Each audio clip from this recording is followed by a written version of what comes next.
We're in the first global revolution. We are finishing up, and this is part 5, Agents of the Resolutique. Science and technology for development.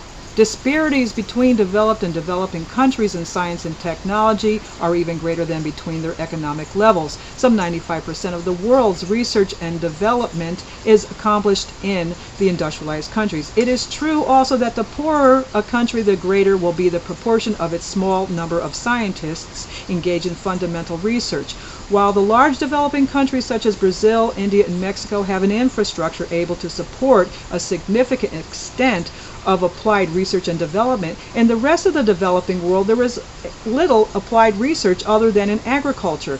In such countries, merely increasing the number of scientists is unlikely to influence economic growth. Indeed, it is more likely to increase the brain drain. This is because there is generally no employment for the scientists in the productive sector. Science in these countries can only contribute significantly to development if it is intimately linked to the productive process. It is generally accepted that a major, perhaps the major need in the development of the South is the creation of an indigenous capacity in each country for research and development. This was the main conclusion of the UN Conference on Science and Technology for Development held in Vienna in 1979, at which various financial and other mechanisms were devised to make this possible. After more than a decade, there is little to show, yet the need to build this capacity remains if the developing countries are to be able to enter the modern economy. There is a vicious circle here. If productive capacity is to grow, and hence if development is to take place, a critical scientific and technological infrastructure is necessary. Yet such an infrastructure seems impossible to build unless in symbiosis with the productive means. Finding means to overcome this impasse is a vital challenge to the countries concerned and to the international community.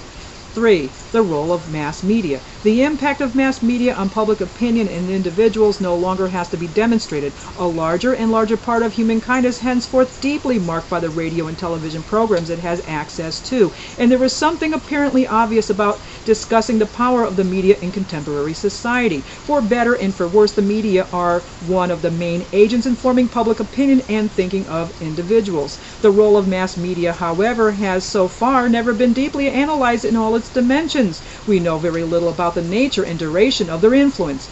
We are reasoning more on the basis of impressions and hypotheses than on clearly established facts. Even in the West, the phenomenon is still recent, and the reasoning is founded on the reactions of Western public opinion. In developing countries, the phenomenon is even more recent and of still quite limited scope, which makes the study of the reactions of opinions in these countries more problematic. The reactions that have been recorded so far are for the most part critical when they are not outright negative. The responsibility of journalists is frequently criticized, as are their subjectivity and their lack of respect for professional ethics.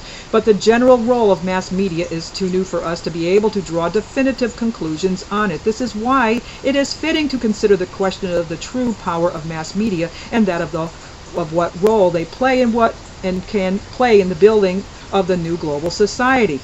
The answer to these questions necessitates a dialogue with communication professionals in the view of finding out what role they are ready to assume, not only for a better comprehension by the public of the world problematique, but also in the challenge of the resolutique. Experience shows that the power of the media so often referred to is not just an impression. There is no question about the reality of such power. Consider, for example, the role of incitement played by transistor radios in the Algerian War of Independence, or the pressure borne by the press in the Watergate affair, which led to the resignation of the President of the United States. The media also represents a balancing power in the democracies by exposing political or financial scandals and by defending consumer interests. It is true that they are always vulnerable to some degree of manipulation, whatever the political regime, due to political pressure, economic interest, disinformation procedures, or even self-censorship. Mass media, especially television, have acquired considerable power over the last 2 decades. They have not, however, reached the maturity and responsibility which the exercise of such power would require. Where development is concerned, television has often complacently displayed atrocious images of the hunger and death of children in Ethiopia and Sudan, images that seem to have been taken out of Nazi concentration camps. Viewers across the world have been amply exposed to the sensational aspect of underdevelopment and have had their sensitivity brutally struck. But doesn't the public expect, in fact, this dramatic version of information? A frightening event induces curiosity, and the newspaper headline claiming war tomorrow will sell more than one that states peace tomorrow. Part of the public likes images of war, death, underdevelopment, and children dying of hunger. The need to entertain is dominant. But we do not intend here to study the public's deep motivations. We must keep in mind, however, that the media are business concerns and have to respond to public demand, whether they are public or private, that they work on the principle of making profits and investments, and that they sell a very particular product, information, an overly abundant and varied but perishable commodity in a context of severe competition to boot. Can journalists therefore be said to have the freedom to write what they will? And that is not all. Depending on the governments and the times, underdevelopment is sometimes a subject to be disguised in countries that claim to be developing. In other cases, it is on the contrary a reality to be emphasized in order to support a request for financial or humanitarian aid. Environmental deterioration, the demographic explosion, local conflicts, hunger, malnutrition, and poverty, the interdependence of nations are among the topics that can be treated from completely contradictory angles. The selection of great world issues as well as of everyday news items gathered from among the 5 continents is an authentic problem. If the selection criterion is the latest news, the fact that the whole planet is its framework makes it so plentiful that it rises and falls in terms of its novelty and urgency and induces a feeling of scattering, dispersal, and kaleidoscopic discontinuity. We must insist, however, that the global approach to the world problematique is almost always absent. A catalog of problems is reeled off in the air in no particular order without so much as an analysis of the causes or a suggestion of the solutions, however modest. It all depends on how much and what is considered to be newsworthy. This underscores the public's feeling that we live in a world of problems so enormous that any individual action would be in vain. The general reaction is one of stress, that is, of a demobilization, tending to turn people towards their personal problems and away from those of the world that surrounds them. The possible ways to solving the problems posed are not known about, and the public feels overwhelmed, useless, and parasitic. Television daily faces a mass of information that has to be sorted out and selected on criteria that cannot possibly be completely objective, and that vary according to the country and the leanings of the journalist. The task is all the more difficult as, by its very nature, television has to simplify issues that are in fact increasingly complex.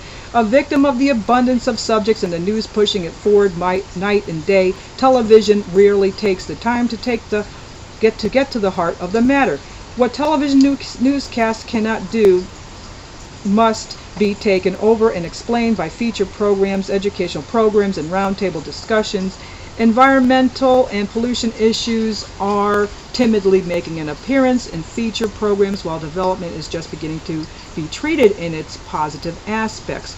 We previously mentioned in our recommendations a number of more specific subjects that have to be brought to the attention of the public through education programs, such as environmental protection, energy saving, the role of science and technology, the interdependence of countries in the north and those in the south, and what this means for each of them, etc.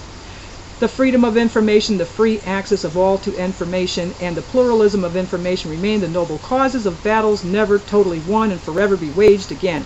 In the process of adapting to change, of continuous learning in a transitional society, of adjusting to uncertainty and complexity, the role of the media becomes considerable. It will certainly be necessary to engage in a broad debate with the journalists and the top media executives involved to study the conditions for them to be able to define this new role. This is an initiative the Club of Rome will certainly take as the first step of a long dialogue. And this ends Chapter 9, Agents of the Resolute Teak.